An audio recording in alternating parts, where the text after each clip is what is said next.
like we one and the same, our relationship changed. Scatter it never existed. Whenever they say something about us, you listen.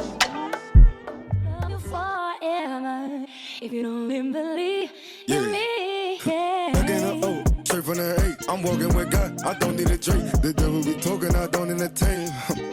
I'm walking in faith, I'm sowing my seed. I did it in faith, I gave it to God, and he made it great. Alrighty guys, welcome back. As you guys can probably already tell from the title, we are going to be talking about inner corner lashes, which I'm sure whether you're a beginner, whether you're more in advanced, we all know that inner corner lashes are probably one of the hardest things to conquer. So I'm going to be explaining you guys some helpful tips that I've learned throughout my journey, just how I do my inner corners. I know it's hard, but definitely there are some tips that we can use to make our lives a lot easier. First things first that I want to explain is that inner corner lashes are weaker, sometimes they're flatter, and sometimes they're curlier. So you really want to analyze your client's natural lashes, see where they fall, have them open their eyes, have them look towards you, and just really see, are they curlier, are they flatter, do they come in more, are they weaker, you know, etc. Your client consultations are really extremely important when it comes to inner corner lashes because they can really make or break a set. I've noticed that sometimes that I go ahead and I lash a CC curl throughout the whole eye,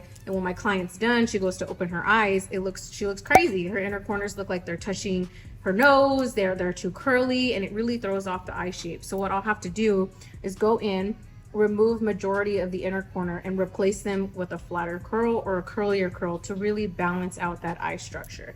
So I did use C curl. Our longest points are 16 millimeters and our shortest is going one size down every layer. This client in particular has 4 layers. So for example, right here, if I did 16, we went 15 and then 14 and then 13. That's what really helps complement her eyes. It gives us a dark lash line. We get that fullness and we get that coverage. So we want to mimic that with our inner corners. And before you even do anything, you want to play with the client's skin. If I move too upright, will that open the eye? If I move too downward, will it make the eyelid touch the tape? You kind of just really want to sit here and play with her eyelid. If I put some tape here, as you can see, it takes the lashes off the tape and elevates them upward. If you pull from the outer corner, it doesn't really do much, you know. We pull from right here, you can really see as I pull and tug that skin how much those inner corner lashes get exposed. And you have a client such as this one who has perfectly straight lashes, it's a lot easier for you to isolate. You can already tell where the furthest inner corner is going and you don't really have to use a lot of tape. So what I'm gonna do is first go ahead and see how far we're gonna go into that inner corner. So I'm gonna zoom you guys in just a little bit more.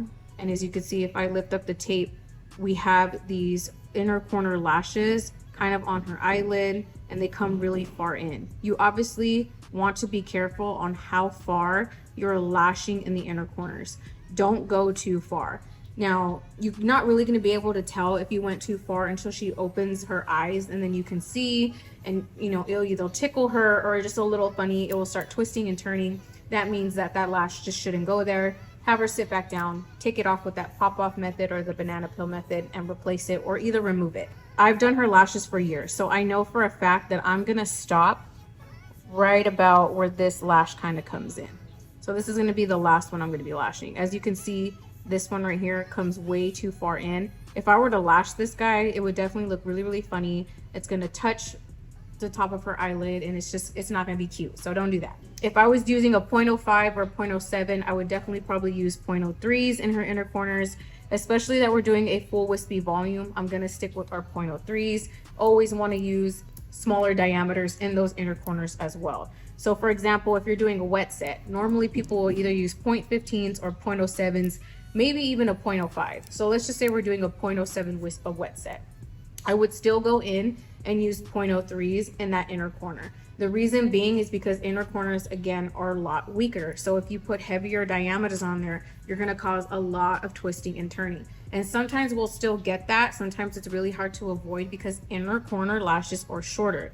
So when those lashes grow out and they have a lash attached to it, it's going to start to twist and turn, meaning it's time to remove that one. So it's not always going to be avoidable, but you do want to make sure you're keeping the integrity of your client's natural lashes. So always go with something smaller and more denser so that you can create thickness in those inner corners. Another thing to note is that, as you can see here, there's a lot of kind of gappage in her inner corner. Again, very normal. It's so normal for them to be weaker, for them to be less fuller. So you really have to play with coverage, and that's why 0.03s are great, because you can make wider fans or even thicker wet set fans. I hope that makes sense. I'm gonna go ahead and use some tape to just kind of gently expose. So I do want them to lay a lot easier.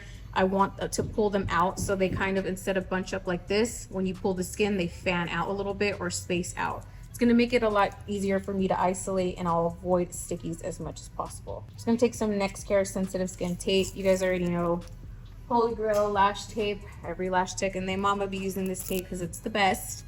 I'm just gonna go ahead and place it again where my finger would go. So like right about here. I'm gonna hold it tight so it doesn't pull off, and gently pull back the skin and lay it down. And I kind of flip up the skin a little bit just in case any lashes got stuck, and then I'll brush it through. They're all nice and spaced out, and I can see exactly where those inner corners lie. Now you do want to be careful when you're pulling back the skin. You don't want to pull the skin, for example, too upright, because then, as you guys can see, you'll expose your client's eye and the fumes will get inside. She'll start to water. You don't want to go too downward, because then you'll push the lashes on the tape. It's going to make it a lot harder for you to isolate.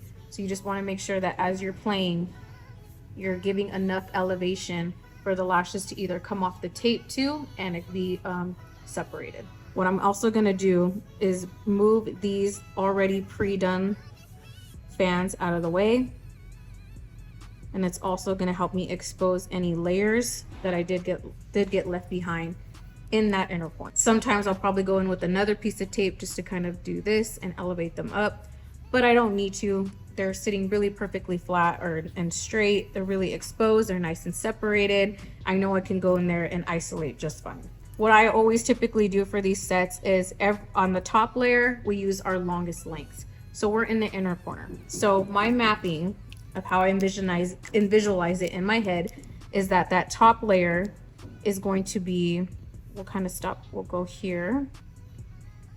And I'm gonna map it on her eye. And about here.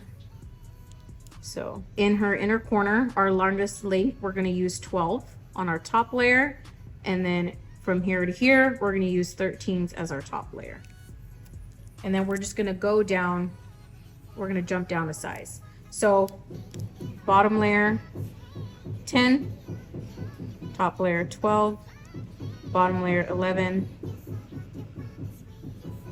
so sorry guys, top layer 13. I am doing narrow fans for the top layer and wide fans for our bottom layer. Right now, what I like to do is typically go in and do the first two lashes. And I'm not gonna lash these two right here, because as you can see already, even pulling back the skin, they curve in way too far towards the nose. So when I go ahead and lash those, what it's going to end up doing is it's going to turn way more. Instead of sitting perfectly flat, it's going to turn in. It's going to look really funny. I hope that makes sense. So anyways, I'm going to go in with the 10 right now, 10 millimeter fan. I'm going to keep it kind of narrow. That's our 10 millimeter fan. I dip it in my glue. I'm using black glue from Kiara Sky. And another thing too is that I'm going to use a straight tweezer. If you ever have a problem with lashing inner corners, try using a straight tweezer. It makes your life so much easier. Sometimes a straight tweezer doesn't really work, so you might have to go in with a 45-degree angle tweezer to really get in there. So I'm already seeing here that my straight tweezer is a lot easier for me to isolate. So I'm gonna go in, I'm going to isolate. And now I'm gonna make sure that my direction is pointing towards the nose. So as you can see already, my fan, I'm turning my hand so that it's directing towards the nose. We don't want it directed this way because it's obviously not going to sit right. We can have it straight, but I do want to slightly angle my wrist a little so that it's kind of pointing towards the nose. That's going to create this really natural shape to her eye, because when she opens her eye, we want them to kind of flow this way, then straighten out, and then curve towards her ear, going towards the outer corner. Kind of narrow because it is the inner corner. Gonna isolate, place that lash to the side, and as you can see, I'm gonna slightly push it so it angles towards the nose. And I'm gonna jump around because I don't want a lash right next to a lash and cause a sticky. Here's a top layer lash. So what we're gonna do is gonna put our longest length on here. And we are kind of towards the 13, but we're still really in that inner corner. So I'm gonna do a 12. I never put anything longer than a 12 millimeter towards the inner corner because it's just not natural. They're supposed to be shorter. I'm gonna go in, I'm going to isolate, wrap, place that lash right on top. I'm still having that lash slightly angled towards the nose. Okay. Jump back over here. Here's our second lash. I'm gonna use another 10 millimeter. I always stick with the same length in the first 2 to 3 lashes. It just, I don't know what it does. It's just creates a nice uniformic shape. It doesn't look too funny. It creates more of a natural look. Same thing, place it, slightly angled. Here's a top layer. Going in again with our 12. And now, since this one's just a slightly weaker, I'm gonna make a smaller fan. And that's why I love using 0.03s in the inner corner, because you get to go based off the client's natural lash. If that lash is thicker, you create a thicker fan. If that lash is weaker, you create a more thinner fan. So that way you're keeping the integrity of your client's natural lashes and you're helping that lash grow out better so that it's not twisting and turning. Here's a top layer, or more towards that middle inner corner. So we're definitely gonna do a 13. Gonna create a nice narrow fan.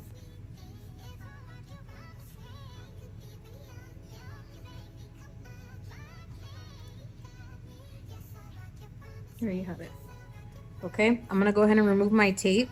And now, as you can see, the lashes are sitting perfectly. They're angled slightly towards the nose. And you'll see when my client opens her eye that they are going at that perfect direction, following your client's natural eye shape. So here, it goes straighter, and again, it curves out. I can now go in and work in my layers more, pull back the lashes slightly angled, and I can expose that bottom layer. So it's gonna be a lot easier for me to lash. And sometimes if you miss some inner corner lashes, it looks like you didn't go further in enough. So always, that's why I said always take the tape off, recheck the tape, check your work, making sure that everything looks nice, and then have your client check, because things can always look different in your client's point of view than your point of view. So I lashed as far in as I could go. I'm gonna go ahead and check my work. So I'm gonna remove that tape. It's really creating this beautiful slope, following that client's natural eye shape. And I'm even seeing here that, see, as you start to lash, this is what's gonna happen. I can already see that this lash just shouldn't belong in that inner corner. It's going way too far out. So this is why I always love to go in, check my work. I'm just gonna pull it right off. Switch over so that I can see what I'm doing and that I can isolate.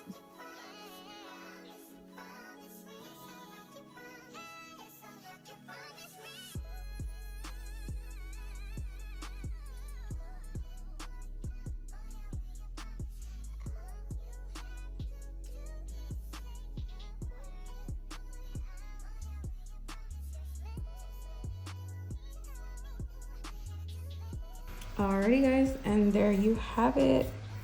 Beautiful. Chin down a little. There we go. There we go. Beautiful, flowy inner corners, nice and full.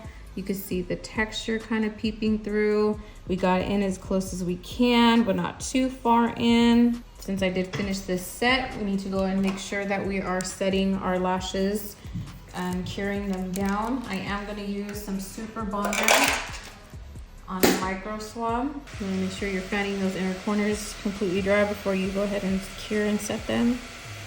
In the inner corner for me.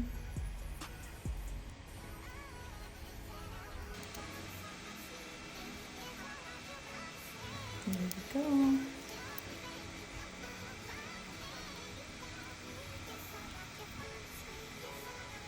Number 2. Let's see what we got for me.